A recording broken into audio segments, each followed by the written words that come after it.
প্রিয় শিক্ষার্থী বন্ধুরা, আজকের অনলাইন ক্লাসে সবাইকে স্বাগতম। আজকের আমার এই ভিডিও টিউটোরিয়ালের আলোচ্য বিষয় ঘরে বসে অনলাইনে কুইজ পরীক্ষা দেওয়ার মাধ্যমে সহজে এবং আনন্দের সাথে কিভাবে লেখাপড়া করা যায় সেটি আলোচনা করার চেষ্টা করব। আজকের সিলেবাস হচ্ছে একাদশ ও দ্বাদশ শ্রেণীর আইসিটি তৃতীয় অধ্যায় সংখ্যা পদ্ধতি। বিভিন্ন বিষয়ের অন্যান্য ভিডিওগুলি না দেখে থাকলে সেগুলি দেখার মাধ্যমে অন্যান্য বিষয়গুলি ভালোভাবে জানার জন্য বিশেষভাবে অনুরোধ করছি। আর এই চ্যানেলের ভিডিওগুলি দ্রুত পাওয়ার জন্য চ্যানেলটি এখনই সাবস্ক্রাইব করে রাখুন এবং পাশে থাকা বেল আইকনে ক্লিক করে রাখুন। আর যারা ইতিপূর্বে সাবস্ক্রাইব করেছেন তাদেরকে অশেষ ধন্যবাদ। অনলাইনে পরীক্ষায় অংশগ্রহণের মাধ্যমে লেখাপড়া শেখার জন্য পরীক্ষায় অংশগ্রহণের যে লিঙ্ক আছে সেই লিঙ্ক হচ্ছে নিম্নরূপ। যেমন Facebook group online exam centre নামে একটি ফেসবুক গ্রুপ আছে, সেই গ্রুপে আমি এই প্রত্যেকটি পরীক্ষার প্রয়োজনীয় লিঙ্ক সরবরাহ করে থাকি এবং এর সাথে আরও যে সমস্ত জায়গায় আমি এই প্রশ্নের লিঙ্ক সরবরাহ করব সেগুলো হচ্ছে নিম্নরূপ। তো আজকের আমি এই পরীক্ষা দেওয়ার মাধ্যমে লেখাপড়া শেখানোর জন্য Facebook group online exam centre হতে পরীক্ষাটি দিয়ে দেখানোর চেষ্টা করব। তো পরীক্ষাটি দেওয়ার জন্য আমরা যে ফেসবুক অনলাইন গ্রুপটা আছে সেই গ্রুপে প্রবেশ করেছি, এই যে অনলাইন এক্সাম সেন্টার, এবং এর একটু নিচের দিকে এই যে লেখা আছে লক্ষ্য করি একাদশ দ্বাদশ শ্রেণীর আইসিটি তৃতীয় অধ্যায় এমসিকিউ পরীক্ষা। এই লিঙ্কের উপরে আমরা ক্লিক করব। উক্ত লিঙ্কে ক্লিক করলে এই যে প্রশ্ন এসেছে আমাদের সামনে লক্ষ্য করি একাদশ ও দ্বাদশ শ্রেণী আইসিটি তৃতীয় অধ্যায় এমসিকিউ পরীক্ষা। এখানে আমরা নিয়মটা একটু পড়ি। প্রতিটি প্রশ্ন ও উত্তরের অপশনসমূহ ভালোভাবে পড়ে ও বুঝে সঠিক উত্তরের পাশে টিক দিয়ে নিচের সাবমিট বা জমা দিনে ক্লিক করতে হবে। এরপর ভিউ স্কোর এ ক্লিক করলে ফলাফল জানা যাবে। তো এবার আমি প্রত্যেকটা প্রশ্ন এবং অপশন সমূহ পড়ার মাধ্যমে একবার পরীক্ষা দিয়ে দেখাচ্ছি, তোমরা সুন্দরভাবে দেখে নিজে একবার পরীক্ষা দেওয়ার চেষ্টা করবে। তো এই যে প্রথম প্রশ্ন লক্ষ্য করি, আচ্ছা আমি একটু জুম করে বড় করি, এই যে এবার একটু বড় করে উপস্থাপন করেছি। তো প্রথম প্রশ্নটি লক্ষ্য করি নিম্নের কোনটি নন পজিশনাল সংখ্যা? দশমিক, অক্টাল, প্রাচীন, হায়ারোগ্লিফিক্স, হেক্সাডেসিমেল। এখানে নন পজিশনাল সংখ্যা হচ্ছে প্রাচীন হায়ারোগ্লিফিক্স, অর্থাৎ সঠিক উত্তর হবে প্রাচীন হায়ারোগ্লিফিক্স। তো প্রিয় শিক্ষার্থী বন্ধুরা, আমি প্রত্যেকটি প্রশ্ন পড়ে এই 5 থেকে 10 সেকেন্ড পরে কোনটি সঠিক উত্তর সেটি আমি টিক চিহ্ন দিব। এর মধ্যে তোমরা নিজে নিজে কল্পনা করবে এখানে কোনটা সঠিক উত্তর হতে পারে এবং আমার উত্তরের সাথে মিলিয়ে নেবে। পরের প্রশ্নটি লক্ষ্য করি কোন বিজ্ঞানী 10 ভিত্তিক বা দশমিক সংখ্যা পদ্ধতি আবিষ্কার করেন? আল বিরুনি, আল জাবির, আল খোয়ারিজমি, জর্জ বুল। এখানে সঠিক উত্তর হচ্ছে, আমরা একটু চেষ্টা করি, আল খোয়ারিজমি। এই 10 ভিত্তিক সংখ্যা বা দশমিক সংখ্যা পদ্ধতির আবিষ্কারক হচ্ছে আল খোয়ারিজমি। তবে এইগুলির প্রত্যেকটা ব্যাখ্যা আমি নিচে উপস্থাপন করেছি, এই ব্যাখ্যাগুলি তোমরা পরীক্ষা শেষে দেখতে পাবে। সংখ্যা লিখে প্রকাশ করার মাধ্যমকে কি বলে? বাইনারি সংখ্যা, অক্টাল সংখ্যা, অঙ্ক পদ্ধতি, সংখ্যা পদ্ধতি। সংখ্যা লিখে প্রকাশ করার মাধ্যমকে কি বলে? এখানে সঠিক উত্তর হচ্ছে সংখ্যা পদ্ধতি বলে, অর্থাৎ সংখ্যা লিখে প্রকাশ করার মাধ্যমকে সংখ্যা পদ্ধতি বলে। পরবর্তী প্রশ্নটি লক্ষ্য করি সংখ্যা পদ্ধতির ক্ষুদ্রতম একক কি? Bit, byte, kilobyte, megabyte. কোনটি সঠিক হবে? অনেক সহজ প্রশ্ন, আমরা একটু চেষ্টা করি। এখানে সঠিক উত্তর হচ্ছে বিট, অর্থাৎ বিট এর পূর্ণরূপ হচ্ছে বাইনারি ডিজিট, অর্থাৎ বাইনারি সংখ্যার প্রত্যেকটা 0 এবং 1 হচ্ছে এক একটি বিট। তো এইখানে 8 বিটে 1 বাইট হয় এবং 1024 বাইটে 1 কিলোবাইট হয়, আবার 1024 কিলোবাইটে 1 মেগাবাইট হয়। তো এর মধ্যে সবচেয়ে ছোট হচ্ছে বিট। পরবর্তী প্রশ্ন 0 এবং 1 দুইটির প্রত্যেকটিকে কি বলা হয়? এক একটিকে আলাদাভাবে কি বলা হয়? অনেক সহজ, চেষ্টা করি। 0 এবং 1 এক একটি কিছুক্ষণ আগে আমি বলেছি বিট বলা হয়। পরবর্তী প্রশ্নটি লক্ষ্য করি 1 বাইটের অর্ধেককে কি বলে? বিট, অর্ধবাইট, নিবল, ক্যারেক্টার। এই ক্ষেত্রে 1 বাইটের অর্ধবাইটকে বলা হয় নিবল বলা হয়, নিবল। পরবর্তী প্রশ্নটি লক্ষ্য করি কোন সংখ্যা পদ্ধতির ভিত্তি হলো ড্যাশ? ডিজিট সমূহের গড়, সর্বোচ্চ ডিজিট, সর্বনিম্ন ডিজিট, ব্যবহৃত মৌলিক চিহ্নের মোট সংখ্যা। এখানে সঠিক উত্তর হচ্ছে ব্যবহৃত মৌলিক চিহ্নের মোট সংখ্যা, অর্থাৎ এই দশমিক সংখ্যা যেমন 10টি মৌলিক প্রতীক ব্যবহার করা হয় সেজন্য দশমিক সংখ্যার ভিত্তি হচ্ছে 10, অক্টাল সংখ্যার 8, বাইনারি 2 এবং হেক্সাডেসিমেলের ভিত্তি বা বেজ হচ্ছে 16। পরবর্তী প্রশ্নটি লক্ষ্য করি, পজিশনাল সংখ্যা বা ভিত্তি অনুযায়ী সংখ্যা পদ্ধতি কত প্রকার? 2, 3, 4, 5 প্রকার। অর্থাৎ ভিত্তি অনুযায়ী সংখ্যা পদ্ধতি 4 প্রকার, যেমন দশমিক সংখ্যা পদ্ধতি, বাইনারি সংখ্যা পদ্ধতি, অক্টাল সংখ্যা পদ্ধতি এবং হেক্সাডেসিমেল সংখ্যা পদ্ধতি। তবে আমি অবশ্য প্রত্যেকটি প্রশ্নের বিস্তারিত ব্যাখ্যা এই প্রশ্নের উত্তরের নিচে আমি আলোচনা করেছি এবং সেটি আমরা পরীক্ষা দেওয়ার শেষে দেখতে পাবো। পরবর্তী প্রশ্নটি লক্ষ্য করি, এমএসবি এর পূর্ণরূপ কি?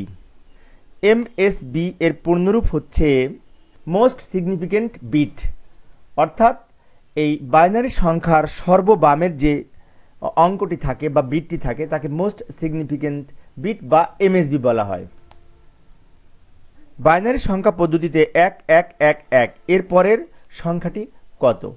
তো এই ক্ষেত্রে আমরা জানি যে কোনো সংখ্যার পরের সংখ্যা বের করতে হলে এই সংখ্যার সাথে 1 যোগ হবে। অর্থাৎ এই সংখ্যার সাথে যদি 1 যোগ করি তাহলে বাইনারি সংখ্যা পদ্ধতিতে যোগফল হবে এই 1 এর পরে 4টে শূন্য, এই সংখ্যাটি হবে। বাইনারি সংখ্যার যোগফল নির্ণয়ের আমার আলাদা ভিডিও আছে, তো যাদের বাইনারি সংখ্যার যোগফল নির্ণয়ের সমস্যা তাদের আমার এই 3 নম্বর অধ্যায়ের 7 নম্বর অথবা 8 নম্বর ভিডিওটি দেখার জন্য অনুরোধ করছি।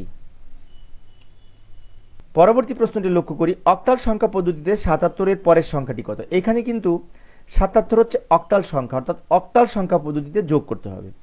তাহলে পরের সংখ্যাটি নির্ণয় করতে হলে 77 এর সাথে যদি 1 যোগ করি 78 হয়, তাহলে 78 তো অক্টালে হবে না, কারণ 8 সংখ্যাটা অক্টালে নাই। সেজন্য এই অক্টাল সংখ্যা পদ্ধতিতে 77 এর সাথে 1 যোগ করলে 100 হবে, অর্থাৎ সঠিক উত্তর হচ্ছে 100। এই অক্টাল সংখ্যার যোগফল নির্ণয়েরও আমার আলাদা ভিডিও আছে, যাদের সমস্যা তাদেরকে আমি ওই অক্টাল সংখ্যার যোগফল নির্ণয়ের ভিডিওগুলি দেখার জন্য বিশেষভাবে অনুরোধ করছি, কারণ এখন বিস্তারিত আলোচনা করতে গেলে ভিডিওটি অনেক লম্বা হয়ে যাবে। হেক্সাডেসিমেল সংখ্যার 9 এর পরের সংখ্যাটি কত? হেক্সাডেসিমেল সংখ্যার 9 এর পরের সংখ্যাটি কত হবে? তো এই ক্ষেত্রে দশমিক সংখ্যা পদ্ধতিতে এই 9 এর পরের সংখ্যাটি হচ্ছে 10, কিন্তু দশমিক সমতুল্য 10 এর হেক্সাডেসিমেল মান হচ্ছে a, অর্থাৎ 9 এর পরের হেক্সাডেসিমেল সংখ্যাটি হচ্ছে a। মনে রাখতে হবে বিষয়টা। তো এবার পরের প্রশ্নটি লক্ষ্য করি, 234 সংখ্যাটি হতে পারে না ড্যাশ, অর্থাৎ নিচের কোনটি ব্যতীত অন্যগুলি হতে পারে? তো এই ক্ষেত্রে আমাদের 234 অক্টাল হতে পারে, দশমিক হতে পারে, হেক্সাডেসিমেল হতে পারে, কিন্তু বাইনারি হবে না। কেন বাইনারি হবে না? বাইনারি সংখ্যা হচ্ছে 0 এবং 1। তো এখানে 0 এবং 1 নাই, 2 3 4 আছে, তাহলে এই সংখ্যাটি বাইনারি হতেই পারে না। সেই জন্য সঠিক উত্তর হচ্ছে বাইনারি সংখ্যা। পরের প্রশ্নটি লক্ষ্য করি, বাইনারি সংখ্যা 1101 এর পূর্বের সংখ্যাটি কত? পূর্বের সংখ্যাটি বের করতে হলে এই সংখ্যার সাথে 1 বিয়োগ হবে, তাহলেই পূর্বের সংখ্যাটি পাওয়া যাবে। তো এই সংখ্যার সাথে যদি 1 বিয়োগ করি তাহলে এই লাস্টের একটা বাদ পড়ে যায়, সেজন্য আমাদের সঠিক উত্তর হবে 1100। পরবর্তী প্রশ্নটি লক্ষ্য করি, হেক্সা শব্দের অর্থ ড্যাশ 16 10 8 6। তো হেক্সা শব্দের অর্থ হচ্ছে 6 এবং ডেসিমেল শব্দের অর্থ হচ্ছে 10, অর্থাৎ 6 আর 10 16 হচ্ছে হেক্সাডেসিমেল। পরবর্তী প্রশ্নটি লক্ষ্য করি, কম্পিউটারের ইলেকট্রনিক সার্কিটে কোনটির সমতুল্য বাইনারি 1 ধরা হয়? তো এখানে সঠিক উত্তর হচ্ছে, একটু চিন্তা করি, সঠিক উত্তর হচ্ছে 5 ভোল্ট। অর্থাৎ ইলেকট্রনিক সার্কিটে 5 ভোল্ট বিদ্যুৎ থাকলে সেটি 1 বোঝায়। পরবর্তী প্রশ্নটি লক্ষ্য করি, ডিজিটাল ইলেকট্রনিক সার্কিটে কোন ভোল্টেজ লেভেলটি সংজ্ঞায়িত নয়? তো এখানে সঠিক উত্তর হচ্ছে এই 0.8 ভোল্ট থেকে 2.0 ভোল্ট পর্যন্ত এই অংশটুকুকে অসংজ্ঞায়িত লেভেল বলা হয়। পরবর্তী প্রশ্নটি লক্ষ্য করি, ষোড়শ সংখ্যা পদ্ধতিতে বি এর দশমিক মান কত? অর্থাৎ বি এর সমতুল্য দশমিক মান কত? তো এখানে জানি আমরা যে এ সমান হচ্ছে 10, বি সমান 11, সি সমান 12, ডি সমান 13, ই সমান 14 এবং এফ সমান 15। তাহলে বি এর সমতুল্য দশমিক মান হচ্ছে 11। পরবর্তী প্রশ্নটি লক্ষ্য করি, ষোড়শ সংখ্যা পদ্ধতিতে এফ এর পরের সংখ্যাটি কত? এফ হচ্ছে 15, 15 এর পরের সংখ্যাটি কিন্তু 16 হবে। অনেকে ভুল করে 16 টিক মারবে, কিন্তু আসলে তা হবে না। 15 এর পরে যে 16 হবে, 16-র হেক্সাডেসিমেল মান হচ্ছে 10, অর্থাৎ এফ এর পরের সংখ্যাটি হচ্ছে হেক্সাডেসিমেল সমতুল্য 10, অর্থাৎ 10। মনে রাখতে হবে বিষয়টা। কোন পদ্ধতিতে কম্পিউটারে বিয়োগের কাজ সম্পন্ন করে? বাইনারি, দশমিক, পরিপূরক, অক্টাল। তো এই ক্ষেত্রে আমাদের কোনটি সঠিক উত্তর হবে একটু চেষ্টা করি। এখানে সঠিক উত্তর হচ্ছে পরিপূরক পদ্ধতিতে, অর্থাৎ পরিপূরক পদ্ধতিতে যোগের মাধ্যমে বিয়োগ করে, বিশেষ করে কম্পিউটার প্রোগ্রামিংয়ে। পরবর্তী প্রশ্নটি লক্ষ্য করি, নিম্নের কোনটি ব্যতীত অন্যগুলি অক্টাল সংখ্যা হতে পারে না? অর্থাৎ নিম্নের কোনটি অক্টাল হবে, এটি হচ্ছে এখানে সঠিক উত্তর হচ্ছে কোনটি চিন্তা করি। এখানে সঠিক উত্তর হচ্ছে 27 27, কারণ এই যে এখানে 18-র 8 আছে, 19-এর 9 আছে, 78-এর 8 আছে, 8 9 এইগুলি অক্টালে থাকবে না। অক্টাল হচ্ছে 0 থেকে 7 পর্যন্ত। পরবর্তী প্রশ্নটি লক্ষ্য করি, অক্টাল সংখ্যা 177-এর পরের সংখ্যাটি কত? তাহলে পরের সংখ্যাটি নির্ণয় করতে হলে 177-এর সাথে অক্টাল পদ্ধতিতে 1 যোগ হবে। তাহলে 177-এর সাথে অক্টাল 1 যোগ করলে এই সমাধান হবে 200। তো আমার এই অক্টাল সংখ্যা পদ্ধতিতে যোগ নির্ণয়ের জন্য আমার 3 নম্বর অধ্যায়ের সম্ভবত 11 কি 12 নম্বর টিউটোরিয়ালে আমি বিস্তারিত আলোচনা করেছি। তাই এই যোগফল নির্ণয়ের জন্য ওই ভিডিওগুলি দেখার জন্য বিশেষভাবে অনুরোধ করব। পরবর্তী প্রশ্নটি লক্ষ্য করি, এমএসডি এর পূর্ণরূপ কি? তো এই ক্ষেত্রে এমএসডি এর পূর্ণরূপ হচ্ছে মোস্ট সিগনিফিকেন্স ডিজিট। তো প্রিয় শিক্ষার্থী বন্ধুরা, এই ডিজিট আর বিটের মধ্যে কিন্তু পার্থক্য আছে। ডিজিট হচ্ছে দশমিক, অক্টাল এবং হেক্সাডেসিমাল সংখ্যায় ডিজিট বলা হয়, এবং বাইনারি সংখ্যা পদ্ধতিতে প্রতিটি প্রতীককে বা অঙ্ককে বিট বলা হয়। কিন্তু বাইনারি বাদে যেমন অক্টাল, হেক্সাডেসিমাল, দশমিক, এই ক্ষেত্রে এই সংখ্যাগুলিকে বলা হয় ডিজিট। তো বাইরে কিন্তু প্রচুর বৃষ্টি হচ্ছে, তোমাদের হয়তো বৃষ্টির শব্দ শুনতে পাচ্ছ কিনা জানি না, কিন্তু বাইরে প্রচুর বৃষ্টি হচ্ছে এই মুহূর্তে আমি এই রেকর্ডিংটা করতেছি। তো লক্ষ্য করি পরের প্রশ্নটি, 10100 সংখ্যাটিতে এলএসবি কত? এলএসবি হচ্ছে লিস্ট সিগনিফিকেন্স বিট, অর্থাৎ কম গুরুত্বপূর্ণ সংখ্যা। তো এই সংখ্যাগুলির মধ্যে সবচেয়ে কম গুরুত্বপূর্ণ হচ্ছে ডানের সংখ্যাটি, সেজন্য এই সংখ্যার ক্ষেত্রে এলএসবি হবে 0।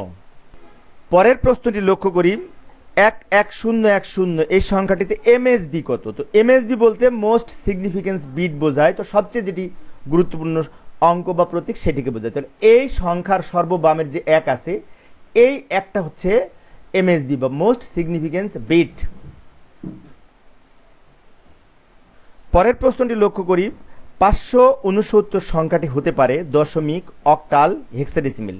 তো এই সংখ্যাটি কি কি হতে পারে আমরা একটু চিন্তা করি। 5 6 9, এখানে 9 কিন্তু অক্টাল হবে না, অর্থাৎ এই সংখ্যাটি হতে পারে দশমিকও হতে পারে, আবার হেক্সাডেসিমালও হতে পারে। তাহলে 1 আর 3 হচ্ছে সঠিক উত্তর, অর্থাৎ এই খ নং সঠিক উত্তর 1 এবং 3। কেননা অক্টাল হবে না, কেননা এখানে যে 9 প্রতীকটা আছে 9 অক্টালে নাই। পরবর্তী প্রশ্নটি লক্ষ্য করি, 1 যোগ 1 যোগ 1 যোগ 1 যোগ 1, 5টি 1 যোগ করে বাইনারি সংখ্যা কত হবে? তো এই ক্ষেত্রে 5টি 1 যোগ করে আমাদের দশমিক পদ্ধতিতে 5 হয়, কিন্তু 5-এর বাইনারি কত মনে আছে? 5-এর বাইনারি হচ্ছে 101। তাহলে সঠিক উত্তর হবে 101। আবার আমরা যদি বাইনারিতে যোগ করি তাহলে 5টা 1 যোগ করে 101 হয়। পরের প্রশ্নটি লক্ষ্য করি, সাধারণ হিসাব নিকাশে কোন ধরনের সংখ্যা ব্যবহার করা হয়ে থাকে? অর্থাৎ আমরা যে সাধারণ গণিত করি বা সাধারণ হিসাব নিকাশ করি, সেক্ষেত্রে আমরা কোন সংখ্যা ব্যবহার করা হয়ে থাকে? দশমিক, বাইনারি, অক্টাল, হেক্সাডেসিমাল। এটি অনেক সহজ উত্তর হবে, আমরা নিজে চেষ্টা করি একটু। এখানে সঠিক উত্তর হচ্ছে দশমিক সংখ্যা পদ্ধতি সাধারণ হিসাব নিকাশে বা সাধারণ গণিতে ব্যবহার করা হয়। পরবর্তী প্রশ্নটি লক্ষ্য করি, দশমিক সংখ্যার ভিত্তি কত? অনেক সহজ প্রশ্ন। দশমিক সংখ্যার ভিত্তি হচ্ছে 10 বা 10। যেমন বাইনারি সংখ্যার ভিত্তি 2, অক্টাল সংখ্যার ভিত্তি 8, দশমিক সংখ্যার ভিত্তি 10 এবং হেক্সাডেসিমাল সংখ্যার ভিত্তি হচ্ছে 16। পরবর্তী প্রশ্নটি লক্ষ্য করি, বাইনারি, অক্টাল, দশমিক এবং হেক্সাডেসিমাল সংখ্যার বেস বা ভিত্তি যথাক্রমে এখানে কোনটি সঠিক হতে পারে? আমরা একটু কল্পনা করি। এখানে সঠিক উত্তর হচ্ছে বাইনারি 2, অক্টালের 8, দশমিকের 10 এবং হেক্সাডেসিমালের 16, অর্থাৎ শেষেরটি সঠিক উত্তর। পরের প্রশ্নটি লক্ষ্য করি, 8 9, এরপরে A B C D E F এর পরের সংখ্যাটি কত হবে? অর্থাৎ এটি হচ্ছে হেক্সাডেসিমাল সংখ্যার ধারাবাহিক। তাহলে এফ এর পরের সংখ্যাটি কত হবে? কিছুক্ষণ আগে কিন্তু আমি বলেছি এফ এর পরের সংখ্যাটি হচ্ছে আমাদের এই এফ এর মান 15, এফ এর পরের সংখ্যাটি হচ্ছে 16, কিন্তু 16-র হেক্সাডেসিমাল মান হচ্ছে 10, অর্থাৎ এফ এর পরে হেক্সাডেসিমাল সংখ্যাটি হচ্ছে 10। পরের প্রশ্নটি লক্ষ্য করি, 101b এটি কোন ধরনের সংখ্যা? তো এই ক্ষেত্রে 10 দেখে মনে হচ্ছে বাইনারি হবে, আসলে তা না। এই সংখ্যাটি হবে বি যেহেতু আছে সেজন্য হেক্সাডেসিমেল হবে, কেননা এ থেকে শুরু করে এফ পর্যন্ত এই 6টা প্রতীক যে সংখ্যার মধ্যে থাকবে A B C D E F, সেই সংখ্যাটিকে হেক্সাডেসিমেল সংখ্যা হিসেবে আখ্যায়িত করতে হবে, অথবা এখানে বেজ 16 থাকবে। যেহেতু বেজ 16 নাই সেজন্য বি থাকার কারণে এটি হেক্সাডেসিমেল সংখ্যা। পরবর্তী প্রশ্নটি লক্ষ্য করি, 17D এর পরের সংখ্যাটি কত? এইখানে লক্ষ্য করি, এখানে কিন্তু একটি ধারাবাহিক সিরিজ। এই সিরিজের 1-এর সাথে 6 যোগ করে 7 হয়েছে, 7-এর সাথে 6 যোগ করে 13, 13-র হেক্সাডেসিমেল মান ডি। তার মানে কি এখানে পার্থক্য কিন্তু 6। এখন এই 13-র সাথে যদি আমরা 6 যোগ করি তাহলে কিন্তু 19 হয়। দশমিক সংখ্যায় যেটি 19 হয় তার হেক্সাডেসিমেল মান হচ্ছে 13, অর্থাৎ ডি এর দশমিক মান 13, 13-র সাথে যদি আমরা 6 যোগ করি তাহলে 19 হচ্ছে 19 দশমিক মান, যার হেক্সাডেসিমেল মান হচ্ছে 13। অথবা অন্যভাবে করতে পারি, সেটি হচ্ছে ক্যালকুলেটরে হেক্সাডেসিমেল মোডে যে এই ডি এর সাথে যদি আমরা 6 যোগ করি তাহলে সমান দিলে আমরা এই 13 পাবো। পরবর্তী প্রশ্নটি লক্ষ্য করি, এই সংখ্যাটিতে মোট কতটি বিট আছে? তো আমরা জানি বাইনারি সংখ্যার 0 এবং 1 প্রত্যেকটি এক একটি বিট। তাহলে এই ক্ষেত্রে 1 2 3 4 5 6, এখানে যেহেতু বাইনারি 6টা প্রতীক রয়েছে সেজন্য এর বিট সংখ্যা 6। পরবর্তী প্রশ্নটি লক্ষ্য করি, এফ ই এর পরের অঙ্কটি কত? অনেক সহজ, একটু চিন্তা করি। তো এই ক্ষেত্রে অনেক শিক্ষার্থী মনে করতে পারে যে এই হেক্সাডেসিমেল সংখ্যার উদাহরণ আমি বেশি বেশি দিচ্ছি কেন, তাই না? কারণ আছে। কারণটি হচ্ছে বিভিন্ন প্রকার এইচএসসি বোর্ড পরীক্ষায় লক্ষ্য করলে দেখা যায় এমসিকিউ প্রশ্নে এবং সিকিউ প্রশ্নের ক্ষেত্রে এই হেক্সাডেসিমেল সংখ্যাকে কেন্দ্র করে বেশি প্রশ্ন এসেছে। সেজন্য আমি হেক্সাডেসিমেল সংখ্যাকে কেন্দ্র করে বেশি বেশি প্রশ্ন করার চেষ্টা করেছি। তো এখানে এফ ই এর সাথে যদি হেক্সাডেসিমেল পদ্ধতিতে 1 যোগ করি তাহলে ই এর সাথে 1 যোগ করলে এফ হবে, সেজন্য প্রথমে এফ আছে এবং পরেও এফ, ডাবল এফ উত্তর হবে। পরের প্রশ্নটি লক্ষ্য করি, 4-8C এর পরের সংখ্যাটি কত? তো এই ক্ষেত্রে কিন্তু হেক্সাডেসিমেল সংখ্যার একটি সিরিজ দেয়া আছে। কত করে পার্থক্য? 4-এর সাথে 4 যোগ করে 8 হয়েছে এবং 8-এর সাথে আবার 4 যোগ করে 12 হয়েছে। 12-র হেক্সাডেসিমেল মান সি, সি এর সাথে বা 12-র সাথে যদি আমরা 4 যোগ করি তাহলে 16 হবে। 16 যেটি দশমিক মান তার হেক্সাডেসিমেল মান কিন্তু 10, বিষয়টি খেয়াল রাখতে হবে। দশমিক সমতুল্য 16 এর হেক্সাডেসিমেল মান 10, বিষয়টি মনে রাখতে হবে। অর্থাৎ সি হচ্ছে 12, 12-র সাথে 4 যোগ করলে 16 হয়, 16-র হেক্সাডেসিমেল মান 10।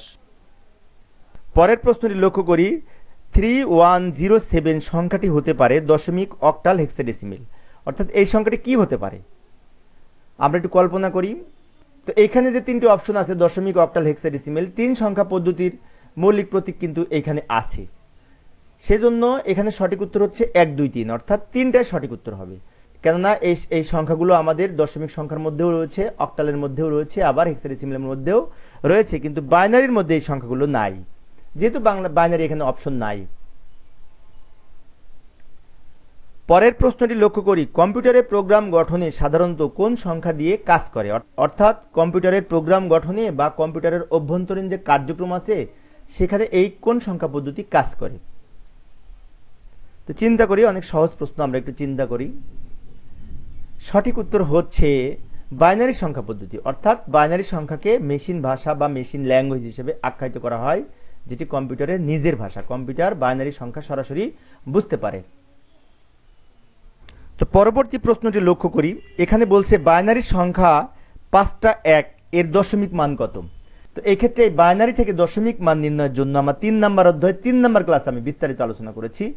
তো তারপরেও ক্যালকুলেটরের মাধ্যমে এখানে কিভাবে করা যায় সেটি আমি একটু বলার চেষ্টা করছি। সেটি হচ্ছে ক্যালকুলেটরে আমরা বাইনারি মোডে যে সংখ্যাটি তুলে যদি ইকুয়াল টু দিয়ে দশমিকে চাপ দিই তাহলে এই আমরা যে মানটি পাবো সেটি হচ্ছে 31, অর্থাৎ 5টা 1 এর দশমিক সমতুল্য মান হচ্ছে 31। পরবর্তী প্রশ্নটি লক্ষ্য করি, বাইনারি সংখ্যা এখানে 4টা 1 0 1 এর অক্টাল মান কত, তাই না? তাহলে বাইনারি থেকে অক্টাল করার জন্য আমার এই ভিডিও আছে, বিস্তারিত সেখানে আলোচনা করেছি। তারপরেও এটি যদি আমরা ক্যালকুলেটরের মাধ্যমে করতে চাই তাহলে আমরা প্রথমে বাইনারি মোডে যে সংখ্যাটি তুলে অক্টালে যদি চাপ দিই তাহলে আমরা যে সংখ্যাটি পাবো সেটি হচ্ছে সম্ভবত 173। আর যদি ম্যানুয়ালি করতে চাই তাহলে এই যে শূন্য এক একের পরিবর্তে 3 হবে এবং এই 3টা একের পরিবর্তে 7 হবে আর এই 1 হবে 173 হবে। ম্যানুয়ালি অবশ্য আমি কিভাবে করতে হয় সেটি কিন্তু আমি এই আমার ভিডিও ক্লাসে বিস্তারিত আলোচনা করেছি 3 নম্বর অধ্যায়ে। সেটি যদি ভালো করে না বোঝা যায় তাহলে কিন্তু এই অঙ্কের এক পদ্ধতি থেকে আরেক পদ্ধতিতে স্থানান্তর করা বোঝাটা কঠিন হবে। সেই জন্য এটি সংক্ষেপে বোঝানো সম্ভব না, এটি অবশ্যই ভালোভাবে দেখতে হবে। পরবর্তী প্রশ্ন লক্ষ্য করি, বাইনারি সংখ্যা এখানে একটি দেওয়া আছে, এর হেক্সাডেসিমাল মান কত, তাই না? তো এইখানে 101 হচ্ছে 9 এর মান 9 এবং 1011 হচ্ছে আমাদের বি এর মান এবং 1010 হচ্ছে এর মান, অর্থাৎ সঠিক উত্তর হচ্ছে এ বি 9। তো এই বাইনারি থেকে হেক্সাডেসিমাল নির্ণয়ের আমার আলাদা টিউটোরিয়াল আছে, বিশেষ করে 3 নম্বর অধ্যায়ের সম্ভবত 6 কি 7 নম্বর টিউটোরিয়াল, এটি দেখার জন্য অনুরোধ রইল। ভালোভাবে বুঝতে হলে কিন্তু এগুলো দেখতে হবে। পরের প্রশ্নটি লক্ষ্য করি, দশমিক সংখ্যা 257 এর অক্টাল মান কত? তো দশমিক সংখ্যা 257 তে যদি আমরা অক্টাল নির্ণয় করি তাহলে আমাদের ক্যালকুলেটরের মাধ্যমে যদি করি তাহলে দশমিক মোডে যে আমাদের এই সংখ্যাটি তুলে সমান দিয়ে অক্টালে চাপ দিলে আমরা যে সংখ্যাটি পাবো সেটি হচ্ছে 401 সম্ভবত।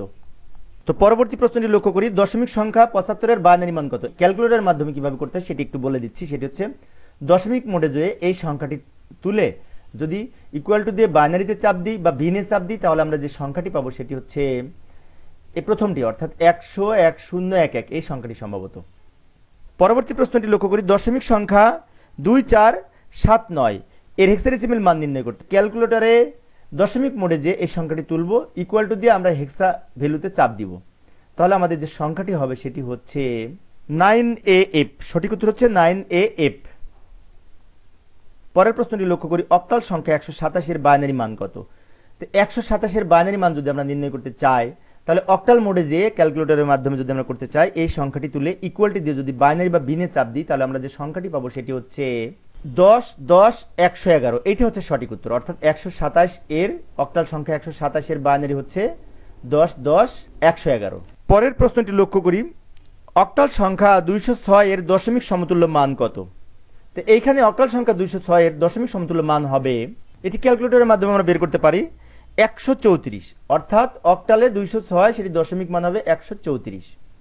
তো প্রিয় শিক্ষার্থী বন্ধুরা, এমসিকিউ পদ্ধতিতে আমাদের এই বিভিন্ন সংখ্যায় স্থানান্তরের ক্ষেত্রে আমরা ক্যালকুলেটর ব্যবহার করলে সময় সেভ হবে এবং সঠিক উত্তর পাওয়া যাবে। ক্যালকুলেটর ব্যবহার করে বিভিন্ন সংখ্যা পদ্ধতিতে স্থানান্তর করতে কিভাবে করতে হয় তার জন্য আমার একটি আলাদা ভিডিও আছে, সেটি দেখার জন্য বিশেষভাবে অনুরোধ করব। পরবর্তী প্রশ্নটি লক্ষ্য করি, অক্টাল সংখ্যা 377 এর হেক্সাডেসিমাল মান কত? এই ক্ষেত্রে আমরা অক্টাল থেকে হেক্সাডেসিমাল মান নির্ণয়ের আমার আলাদা ম্যানুয়ালি করার জন্য সৃজনশীলের জন্য আমার আলাদা টিউটোরিয়াল আছে, সেটি হচ্ছে সম্ভবত 3 নম্বর অধ্যায়ের 8 কি 9 নম্বর টিউটোরিয়ালে আমি বিস্তারিত আলোচনা করেছি। আর যদি ক্যালকুলেটর ব্যবহার করতে চাই তাহলে ক্যালকুলেটরে অক্টাল মোডে যে এই সংখ্যাটি তুলে সমান দিয়ে হেক্সাডেসিমালে চাপ দিলে আমাদের যে সংখ্যাটি পাবো সেটি হচ্ছে FFF সম্ভবত। পরবর্তী প্রশ্নটি লক্ষ্য করি, হেক্সাডেসিমাল সংখ্যা B5D এর দশমিক সমতুল্য মান কত? অর্থাৎ হেক্সাডেসিমাল মোডে যে ক্যালকুলেটরে এই সংখ্যাটি তুলে যদি আমরা দশমিক নির্ণয় করতে চাই তাহলে সংখ্যাটি হবে সম্ভবত 2909, এই সংখ্যাটি হবে সম্ভবত। পরবর্তী প্রশ্নটি লক্ষ্য করি, হেক্সাডেসিমাল সংখ্যা BC এর বাইনারি মান কত? এটি অনেক সহজ, বি এর মান আর সি এর মান। বি এর মান হচ্ছে 10 11, সি এর মান 1100। এখানে 10 11 এই যে প্রথমটাই হবে, বি এর মান হচ্ছে 10 11 এবং সি এর মান হচ্ছে 1100। এই প্রথমটি হচ্ছে আমাদের এই BC এর সমতুল্য বাইনারি মান। পরবর্তী প্রশ্নটি লক্ষ্য করি, হেক্সাডেসিমাল সংখ্যা 25 এর অক্টাল মান নির্ণয় করতে হবে আমাদের এই ক্ষেত্রে। তাহলে আমরা হেক্সাডেসিমাল মোডে যে এই সংখ্যাটি তুলে ইকুয়ালিটি দিয়ে যদি আমরা অক্টালে বা ওসিটিতে চাপ দিই তাহলে আমাদের যে সংখ্যাটি হবে সেটি হচ্ছে 1132 সম্ভবত। পরবর্তী প্রশ্নটি লক্ষ্য করি, সংখ্যা পদ্ধতিতে ব্যবহৃত শূন্য এর আবিষ্কারক কে? অর্থাৎ শূন্য কে আবিষ্কার করেছিল, তাই না? Charles Babbage, Pingala, John von Neumann, Ada Lovelace. এখানে সঠিক উত্তর হচ্ছে সর্বশেষ প্রশ্ন, এটি কিন্তু পিঙ্গালা। সঠিক উত্তর হচ্ছে পিঙ্গালা এই শূন্য এর আবিষ্কারক। তো প্রিয় শিক্ষার্থী বন্ধুরা, আমাদের পরীক্ষা দেওয়া শেষ। এখন যদি আমরা এই সাবমিট বাটনে ক্লিক করি তাহলে আমাদের পরীক্ষার প্রশ্নটি জমা হবে এবং সাথে সাথে আমরা রেজাল্ট জানতে পারবো। তো আমরা একটু ব্যাক সাইডে দেখবো আমাদের কোনো প্রশ্নের উত্তর বাদ গেছে কিনা, কোনো প্রশ্ন অপশন এর টিক দিতে বাদ গেছে কিনা আমরা একটু চেক করে দেখি। তো এখানে আমরা দেখলাম সব অপশনই সঠিকভাবে টিক মারা হয়েছে। এবার আমরা সাবমিটে ক্লিক করি। সাবমিটে ক্লিক করার পরে এই যে ভিউ স্কোর, এই ভিউ স্কোরে ক্লিক করলে আমরা ফলাফল দেখতে পারবো পূর্বের মতো। তো এখন আমরা ভিউ স্কোরে ক্লিক করে দেখি কত মার্কস পেলাম। তো এই যে লক্ষ্য করি 51টি প্রশ্নের মধ্যে আমাদের 50টি সঠিক উত্তর হয়েছে। ভুল কোনটা হলো আমরা একটু খোঁজার চেষ্টা করি। তার আগে একটি বিষয় বলে রাখা উচিত, সেটি হচ্ছে যে এই যে আমি প্রত্যেকটা প্রশ্নের কিন্তু ফিডব্যাকে বিস্তারিত আলোচনা করেছি। অর্থাৎ একটা প্রশ্নকে কেন্দ্র করে আরও যে 5টা প্রশ্ন হতে পারে বা একাধিক প্রশ্ন হতে পারে এই অপশন থেকে, সেগুলি কখন হবে তার জন্য আমি প্রত্যেকটা প্রশ্নের এখানে ফিডব্যাকে ব্যাখ্যা দিয়েছি। তাই এই প্রশ্ন পড়ার সাথে সাথে পরীক্ষা দেওয়ার শেষে ব্যাখ্যাগুলি পড়তে হবে। যেমন লক্ষ্য করি প্রত্যেকটা কিন্তু ব্যাখ্যা ফিডব্যাকে আছে, এই যে লক্ষ্য করি এই যে ফিডব্যাকে ব্যাখ্যা আছে, তাই এইগুলি ভালো করে পড়তে হবে। এখন আমি দেখব কোনটি ভুল হয়েছে। তো এই যে লক্ষ্য করে এই প্রশ্নটি ভুল দেখাচ্ছি, এখানে বলছে 310.7 সংখ্যাটি হতে পারে দশমিক অক্টাল হেক্সাডেসিমেল, তিনটাই তো হতে পারে এবং তিনটা অপশনে আমি টিক মেরেছি কিন্তু। তো এই ক্ষেত্রে আমাদের উত্তর দেওয়া ঠিক আছে, প্রশ্ন তৈরি করা ভুল আছে। আচ্ছা, প্রশ্ন তৈরি করা যদি ভুল থাকে তাহলে কারেকশন করে দেওয়ার চেষ্টা করব। তোমরা যখন পরীক্ষা দেবে তখন সঠিক উত্তরটি পাবে ইনশাল্লাহ। তো প্রিয় শিক্ষার্থী বন্ধুরা, এই ছিল আমার আজকের আলোচনা। আমি পরবর্তী ক্লাসে এই 3 নম্বর অধ্যায়ের অন্যান্য বিষয়গুলি নিয়ে আলোচনা করার চেষ্টা করব, দেখার আমন্ত্রণ রইল। তো পরিশেষে আমার এই ভিডিওটি যদি তোমাদের উপকারে আসে এবং ভালো লাগে তাহলে প্লিজ আমার এই ভিডিওটিতে লাইক দিবে, শেয়ার করবে এবং আমার চ্যানেলটি সাবস্ক্রাইব করবে। পরবর্তীতে আরও নতুন নতুন ভিডিও আনার প্রত্যাশা নিয়ে আজকের মতো বিদায় নিচ্ছি। সবাই ভালো থাকবে এবং সুস্থ থাকবে। খোদা হাফেজ।